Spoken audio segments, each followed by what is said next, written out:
ايه ازيك يا شباب؟ عاملين ايه؟ انا بكون بخير. معاكم النهارده انا اسمي مليون ريكس في فيديو جديد يا شباب ماينكرافت. فقبل ما نبدا ما تنسوش تحطوا اللايك بتاعكم وتشاركوا في ناس زي الجرس عشان يوصلكم كل جديد، وما تنسوش ان تكتبوا تعليق حوزاكم. والسلام على بعض السلام. فكرة النهارده يا جماعه ان انا نحتفل بالعيد، عيد الاضحى يا جماعه. كل سنه وانتم طيبين. النهارده يا جماعه تاني يوم العيد، فالمفروض يا جماعه عم سعيد اتصل بيا وقال لي انا هعمل لك فعل جامد جدا بمناسبه العيد. دخلت الجيم اللي بعتهولي عم سعيد ولقيت نفسي مترسبا في الجزيره اللي انا فيها دي، وجنبيا شجره وبرج من الجلستون. المفروض ان هو قال لي ان انت هتروح تشوف خروف، حاجه زي كده يعني. المهم ان انا اشوف حاجه كده جامده جدا ان شاء الله يعني تعجبنا. المهم وبس كده شباب، يلا نبدا. يا جماعه زي ما شايفين دي الجزيره اللي اترسبنت فيها. مجموعة كبيرة جدا من الجلوستون زي ما انتم شايفين، برج كبير قوي، والشجرة اليتيمة اللي انا فيها دي، وبعد كده المية. انا عبارة عن في جزيرة في وسط المية، تمام. فانا في الجزيرة دي ومفيش حاجة تانية حواليا غير اللي هي الجزيرة دي بس زي ما انتم شايفين، والعالم الباقي كله فاضي. فالمفروض ان احنا الشجرة دي ليها استعمال، فالمفروض تقريبا ان احنا نبقى مركب الشجرة دي، وهنجرب كل التجارب دي معاكم. طيب يا شباب، اللي عرفته ان المفروض يعني اكيد يعني هنكسر الشجره دي نبقى مركب، فخليني اكسر الشجره دي. شجره ايه دي؟ هي في شجره واحده يا شباب. كل سنه وانتم طيبين يا جماعه بمناسبه العيد. زي ما قلت لكم النهارده تاني يوم العيد وانا بقى نعمل احتفاليه جامده جدا بمناسبه العيد. ولقيت عم سعيد بيتصل بيا كده في امان الله، وكتير معايا برضه بفكر اعمل قصه فيديوهات. عم سعيد بيرن عليا من ناس كده مستنيه مين عم سعيد ده. عم سعيد يا جماعه ليها قصه كبيره قوي معاه. هو اللي ارسنال ماينكرافت اصلا. عم سعيد ده يا جماعه معلمات، مش باللمات ده اللي هو القرب المعلمه ده، هو ده عم سعيد. لان عليا قال لي اعمل ايه، انا قلت له الحمد لله. وانا اصلا كنت يا جماعه مش لاقي فكره فيديو اعملها للعيد يعني، بفكر لك مع ايه فكره الفيديو. لقيته بيرن عليا وبيقول لي اعمل ايه، انا قلت له الحمد لله يا عم سعيد. قال لي ده انا عامل لك مفاجاه جدا بمناسبه العيد، صور فيها فيديو. قلت له والله ده انا مش لاقي فكره فيديو اصورها. قال لي ايه بقى؟ قال لي انا عامل حته دين مود جامد قوي. قلت له طب ما تبعت لي الجيم. قال لي ماشي. قال لي هتبقى ترازم في الجزيره ودور بقى على الخروف. انا ما اعرفش صراحه هو فين، انا بيته كده في نص الجزيره، في نص المكان اللي انت فيه ده، وما اعرفش بقى. قلت له يعني ايه يا عم سعيد؟ قال لي ماليش دعوه، انا مالي. خلاص يا عم سعيد. المهم يا جماعه احنا بقى النهارده هندور على المكان اللي بيقول عليه الخروف. فخليني بقى خلاص كده عملت المركب، تمام. معايا شويه خشب عشان لو احتجت خشب يعني في السكه، او احتجت اي خشب او اي حاجه يعني ايه، يبقى معايا خشب كتير. الحمد لله الشجره مش مديه مثلا شجره خشبه واحده. انا كمان ايه بقى، نزرع الشجر دي احتياطي. تعالي انت كمان نزرع كل شجره هنا، انت كمان نزرعها كده.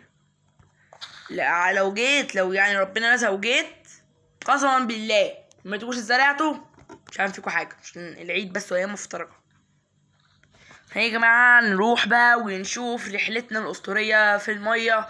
ويا رب اللي خروف بقى بسرعه كده، مش عارف هو قال لي خروف. انا مش عارف الخروف ده عامل ازاي، خروف لعبه اللي هو قصدي خروف لعبه ايه، اللي هو خروف حقيقي مثلا خرفان كده حقيقيه كتير كده حاطين في بتاع، هو بيقول عليه خروف يعني، ولا هو خروف واحد حاطط في نص كده راح بقى وخلاص كده. ولا بقى يا جماعه هو مثلا عامل لي خروف مجسم. انا عمري في حياتي ما شفت خروف مجسم في ماينكرافت، غير اشوفها بس في اليوتيوب والحاجات دي. فلما دخلت كده جيم وعملت، انا ما بعرفش اعمله اصلا، صعب جدا، انا ما بعرفش اعمله. اهو ابني بقى صعب كده يا جماعه ان انا اعمل خروف مجسم. عم سعيد قال لي نعمل لكم مفاجاه، بس ما قاليش بقى خروف مجسم. وحتى ايه يا جماعه ما قاليش ايه خروف مجسم ولا عادي خروف حقيقي تذبحه، وما اعرفش يا جماعه. فانا هروح هناك وهنشوف مع بعض ونستكشف ونشوف هناك المكان عامل ازاي، حلو ولا وحش. عشان لو وحش هقول لعم سعيد بقى ايه ده مش مفاجاه تاني يا عم سعيد. بصراحه يا عم سعيد مفاجاتك وحشه. ايوه هقول له كده. يا عم سعيد تقدر يقول لي لا يا ابني ده بيقول عليا كده، اقول له بس خلي بقى العالم يرسبن يحمل يعني. يلا يلا يلا. ويا شباب فطرتوا ايه النهارده في العيد؟ بالنسبه النهارده بقى ايه، لا امبارح ما قلتش يا شباب. امبارح يا جماعه فطرتوا ايه اول ما جيتوا من صلاه العيد؟ ايه ده، جزيره يا جماعه، قابلنا جزيره. واو، قابلنا جزيره يا جماعه. جماعه في حاجه ظاهره هناك. جماعه والله يا جماعه في حاجه ظاهره هناك. ايه ده شكله يا جماعه ده اوف. جماعه خروف. هو يا جماعه عم سعيد قصده خروف مجسم. واو يا جماعه كمان. لا لازم بقى يا جماعه اركن بالمركب ده واروح بسرعه اشوف بقى ايه الخروف ده اتفرج عليه بقى كده بالكامل. ده في جزيره بقى كبيره، اخيرا شفت شجر وجزيره كبيره. شفت شجره واحده بس اللي ادرس بنت عندها اللي بدا يليل. لا لا انا فرحان جدا. الله على الجمدان، الله على الجمدان يا جدعان.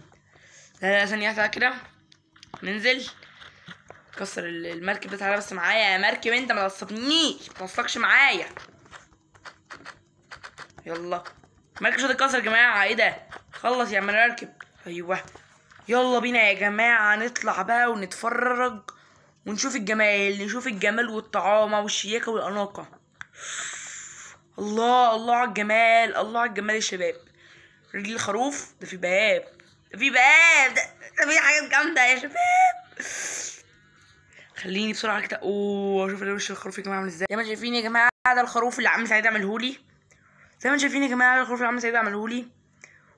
يا جماعة الخروف، خروف كبير جدا يا جماعة، خروف مجسم في باب. ده شكلنا يا جماعة اهو يا جماعة الباب تحته سلم كمان. شكلنا يا جماعة هنشوف حاجات كتير، حاجات جامدة جامدة يعني. اكتر حاجة عجباني في الخروف وشه طبعا، هو اصلا الحاجة الوحيدة اللي باينة اصلا. فين ده باب هنروح برضه نستكشفه بعد شوية كده. واو يا جماعة عالجمدان. الخروف يا جماعة حرفيا شكله جامد، لا جامد، لا لا لا لا جامد. يا جماعة شكله خروف جامد ازاي. طب يا جماعة خليني بقى يا جماعة ادخل كده من الباب ونشوف يا ترى يا هنطنطنطرة وات از في افتح الباب ده يا عم، افتح الباب، طلعني بقى ووريني. في سلم، الشيست ولوحة. انا كده بتفائل لما الاقي كده تشيست ولوحة والغاز، بتفائل. طبعا لها هلو اهلا. خديك كمان افتح الشيست لما كنت نايم، يابا وافتح ولقيت ان دي فنجرني كده. بسم الله الرحمن الرحيم، بسم الله.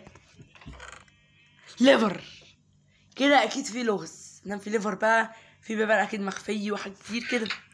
طيب المكان فيه يعني فيه اللمبه الحلوه دي اللي هي بتتكسر، وفي اليافطه دي واللمط كده، والمكان الابيض طبعا عشان تشوف الخروف يعني كده جوه جسم الخروف. اللي مش عارف، اللي اول مره في حد يشوف جسم الخروف اهو ثاني كده، دي رجل الخروف. انا دلوقتي يا جماعه جوه رجل الخروف. اللي عايز يعرف جوه رجل الخروف ايه، هو ما جواش حاجه، جواها كده عادي لون الخروف من جوه زي من بره. عندوش عظم الخروف طبعا، انا بكدب يعني الكدب ده. هو خروف اكيد حقيقي، اكيد مش زي اللي يعني اللعبه المجسم يعني، وكمان زي ماينكرافت. طيب ما شايفين في ضوء هنا وفي ضوء هنا، والضوء جنبيه يافطه. واو طوب اهلا في عالم الخرفان.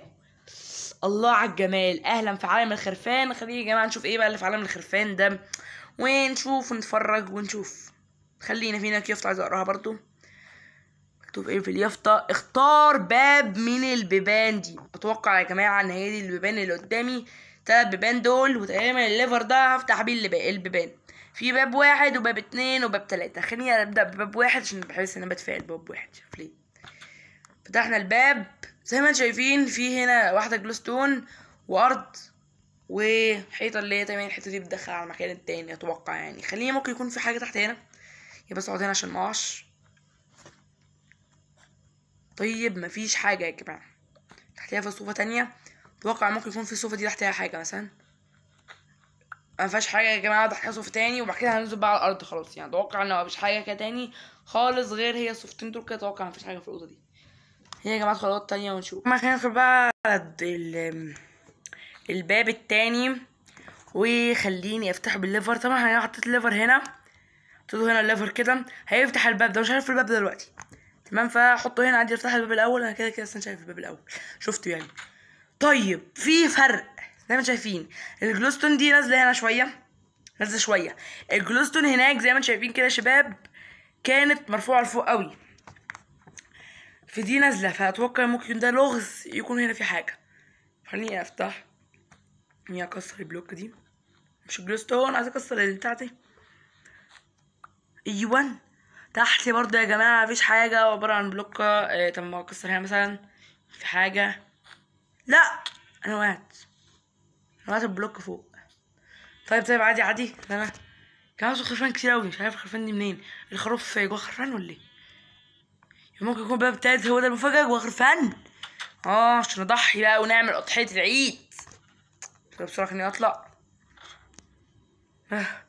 كل في البلوك يكون تحت وانزل تاني وطلع. انا ايه زهقت. البلوك اهي كده يا جماعة مفيش اي حاجة. هندخل بقى على الباب التالت، ويا رب يكون في بتاع عشان بجد فرهطت. خلاص كفاية بقى كفاية. انتوا هتقعدوا تودوني وطلعوني، زهقت تعبت. تعالى الباب التالت وده المنتظر. حط هنا عشان لو بس في اختلاف عشان اعرف ابص على الباب ده والباب ده. في يا جماعه دي نازله خالص، تمام. لا لا لا لا، في اختلاف كبير بقى. دي نازله خالص، دي مرفوعه شويه، تمام. دي مرفوعه على الاخر. خلينا ندخل يا جماعه ونبص. يا جماعه شايفين؟ لا لا لا، في بلوكه دي كاربت محطوطه عاليه شويه، البلوكه دي عاليه شويه، فاتوقع لازم نكسر البلوكه دي كده. تحتيها البلوكه دي يا جماعه. طيب خلينا نكسرها. احنا كده هناخد وقت. انا عامل لي بيكاكس، حط الكرافتنج دي هنا. ايوه حطها هنا. اعمل لي بيكاكس بسرعه. اعمل لي بيكاكس. عملت بيكاكس. كسر الكرافتنج دي تبقى معايا برضو، اهم حاجه تبقى الكرافتنج يا جماعه. هنبقى اكسر البلوكه دي. ما برضو مفيش حاجه. ايه يكون ضحك عليا ولا ايه يا عم سعيد؟ خلينا ننزل بقى يا جماعه. نزلت على البلوكتين دول، معرفش بقى دي غلطه عم سعيد عادي، هو بيبني مثلا كسرها ولا ايه. بس يا جماعه اسمعوا كده، يا جماعه في خرفان تحت، والله يا جماعه في خرفان. يكون يا جماعه في تحت حاجه، الله على الجمال. لا لا لازم انزل بقى، لازم انزل هكسر اشوف. واو يا جماعه خرفان العيد. واو ازيكم يا خرفان؟ عاملين ايه خرفان العيد؟ خرفان العيد. لا استني تعالي هنا عشان نحطك هنا عشان نقفل علينا بقى، عشان ايه؟ في حاجه دلوقتي مينفعش حد يشوفها غيري انا وانتوا شباب. كل ده خرفان حلو. وان مع اللحظه المنتظره. ازيك يا خرفان؟ عامل ايه يا خروف؟ انت عامل زي اللي فوق بالظبط والله يا شباب. الخروف الابيض عامل زي اللي فوق بالظبط. هو عم سعيد اكيد جاب خروف وحطه قدامه وقعد يبني ويعمل. ازيك يا خروف؟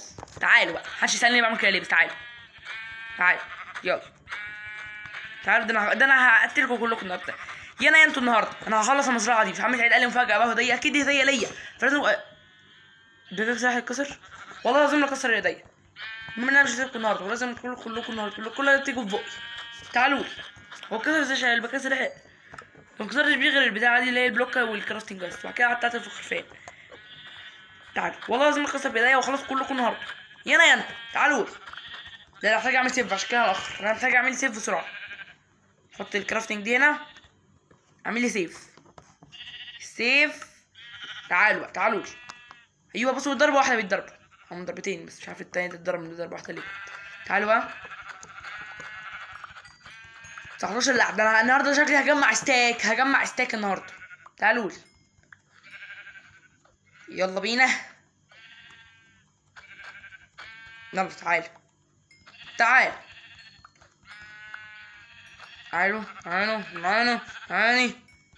تعالي كمان حضرتك معايا نص ستاك.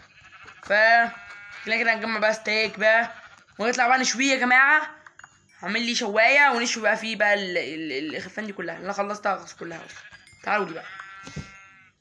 السيف ار يبوظ والخرفان قربت تخلص. ايه ده؟ خروف بيدلني على حاجه. شوف الخروف في بلوكه مختلفه يا جماعه. وات. تعالى بقى عشان نشوف البلوكه دي عشان نبقى فاضيين بقى. وايه ده؟ مفيش حاجه. يلا استحسن هكسر دي بقى كرافتونجا. سيف الكسر على الكرافتنج. طيب احط ده هنا. يا جماعه البلوكه دي مختلفه، مش عارف ليه حاسس فيها ده حاجه اكيد يعني. اتشيست وشكلها الهديه. ثانية واحدة هطلع ازاي اصلا؟ ايه ده؟ ثانية كده. انا مثلا كسرت دي مش عارف اطلع. ثانية واحدة. ما دي هنا في ايه؟ ثانية كده نفتح سلالم. واو يا عم اسماعيل حرام عليك يا عم سعيد، حرام عليك يا عم سعيد بقى يا عم سعيد. انا بفكر حاجة عدلة وانت عم سعيد ما تجيبش حاجة عدلة خالص في حياتك دي. ايه ده؟ سلالم ما جابليش حاجة هدية، حتى ما تجيبليش هدية ولا عبرني بهدية. خلاص بقى مش احنا خدنا لحمة نطلع بقى ناكل اللحمة دي. لا تعالى ذبحنا اهو. لازم نذبح يا جماعه في العيد، لازم انا ذبحت الحمد لله. ذبحنا بص فوق المليون خروف فوق 20 خروف. فانا غني بقى يا جماعه، فذبحت فوق 20 خروف. كل بيذبح جاموسه خروف انا بعدين فوق 20 خروف. شوفوا ايه ده؟ في الكلب كان تقريبا كان عينيه على خروف من الخرفان دي. تعالى يلا امشي. انا هاكلك بقى النهارده. ما هو بقى هنضحي بيك. تعالى عارفه ما نزلتش لحمه. نزل لحمه مش هنزل لحمه. موت بقى موت. ايه ده؟ نزلش لحمه. طيب خليني اعمل ايه بقى دلوقتي؟ عايز اعمل لي فرن عشان استوي اللحمه دي بقى وانهي خلاص بقى كده الفيديو. خلاص بقى يا جماعه عتلنا الخروف وشوفنا حاجه. بقول لك انا هعمل لكم شوايه، انا هشوي لكم النهارده، مش هعمل لكم فرن، هشوي يا شباب. يلا في العيد بقى، العيد لازم شوي بقى ودخنه بقى وجمال بقى وجمدان يعني. فتعالى ناخد الفحمتين دول، اتوقع دول هيعملوا يعني. عايز اعمل لي الفرن اللي هي الشوايه دي، عارفينها يا جماعه؟ معرفش اسمها ايه بصراحه، بس هي دي اللي عايز اعملها دلوقتي. عايز اعملها مش عارف ليه، يا رب الاقيها بس. شايف هي فين؟ اتوقع يعني تقريبا هي بتتعمل كده. تمام، بنجيب تقريبا، اتوقع لازم خشب مش متحلل. اتوقع اهي لازم خشب مش متحلل. تمام عادي. روح بسرعه المكان مليان خشب، بسرعه اجيب لي اي شجره هنا اكسرها. في خروف هنا ميت، اكيد الكلب كان قاعد. تعالوا يلا زي الخير خيرين، تعالوا لي يلا.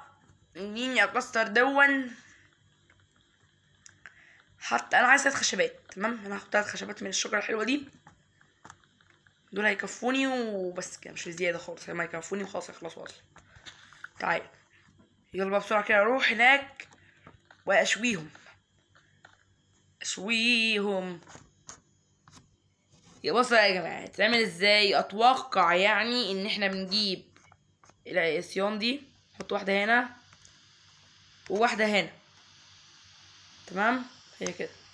استنوا تاني، واحده هنا وواحده هنا. لا هنا مش هنا، كده تقريبا.